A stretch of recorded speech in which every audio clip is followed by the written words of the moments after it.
Hey there, everyone. I've had a couple of requests to do email signatures. So today we're going to go over how to make an email signature and also what goes into a good email signature. Some elements that make up a good email signature. To begin with, your name, your title, and the school or school district that you work for need to be there. The name tells the reader who sent the email, so that's pretty important. Including your title or the course that you teach tells the reader your position and again, who you are. Listing where you work, the school, the building, the district, lets the reader know where you are at. Remember, some parents have multiple students at multiple school buildings. The next element that should be in your signature is contact information. This should include your phone number, the mailing address of the school or the school district, a link to your or your building's website, and optionally your email address.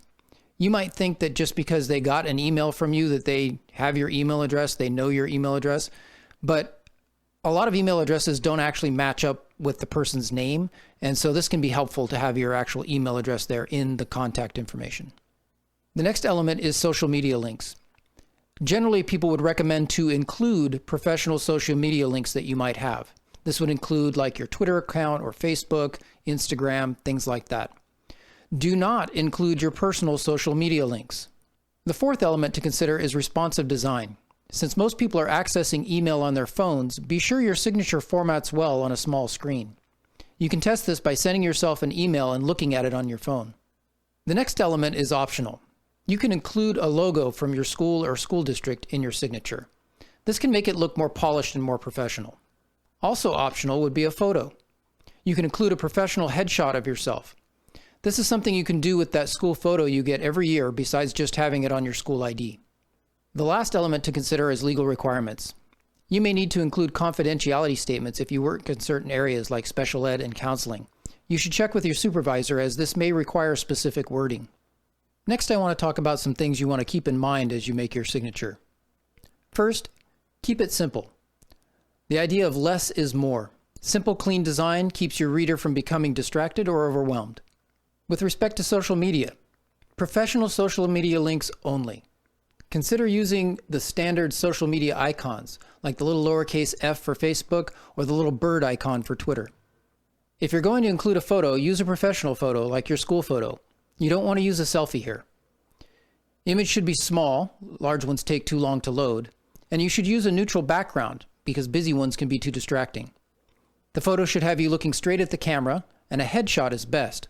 Full body photos are less professional and your face will be too small. Be colorful. Readers are more likely to pay attention to a signature with a pop of color. But be careful not to use too much as this could be distracting. Pick one or maybe two complementary colors. If you're in a creative field like the arts, you can probably get away with a little bit more color. Consider choosing colors that fit with your school's colors. Also, black and white can be bold as well as professional. Think beyond just black text and a white background here though. Search online for examples of email signatures. There are plenty of good examples out there.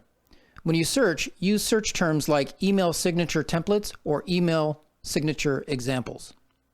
Lastly, consider using an email signature generator. There are lots of free online generators out there, but make sure you search for, quote, free online email signature generator. Otherwise, you have to sift through lots of pay options or ones that you have to download and install.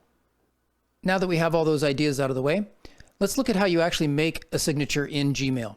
So from your email screen, you want to go to the gear up here in the upper right-hand corner.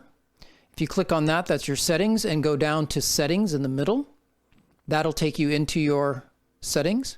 And it starts you out in the general tab, which is good because that's where you want to be. If you scroll towards the bottom, you see a section for your signature. And if you haven't had a signature before, this button here that says no signature will be clicked. To enable your signature, you want to click the button just below it. It's important to note that you can go back and forth on this and it doesn't erase your signature. So after you make a signature, if you have a need for some reason to not have a signature for a little while, you can click the no signature button there again. It won't erase your signature, but it will make it so it doesn't show up in your emails for a while. Then when you're ready to have a signature again, you can come back and switch the button to the bottom one and it'll enable your signature again. The toolbar up here at the top gives you some options to format your signature. The first section here gives you this pull-down list, gives you your fonts. Try and pick a professional looking font. The next section, next pull down over, gives you your font sizes. And you just have relative font sizes. So no picking like 12-point font or 20-point font. You're just stuck with these 4 choices here. Then you have your standard bold, italics, underline. This one does font color or text color. I want to talk particularly about the next 2. This button here is your link button. That'll turn any text into a hyperlink. So if you're going to include a link to your website or to a social media page, something like that, you might not want to have the whole web address in your signature.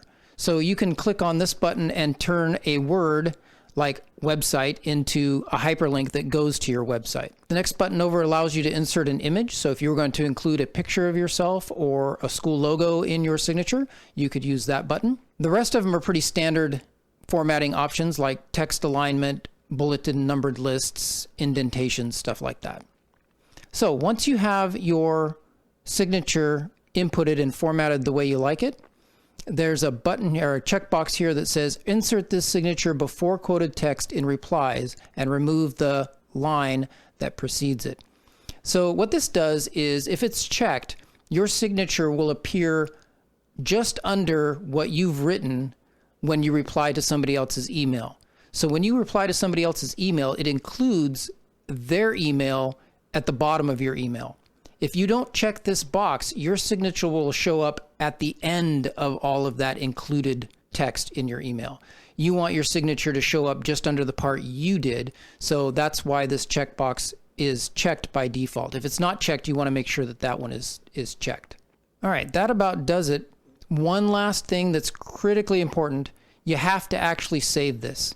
So down here at the bottom in the middle is a button that says Save Changes. If you don't click that button, then nothing will get saved.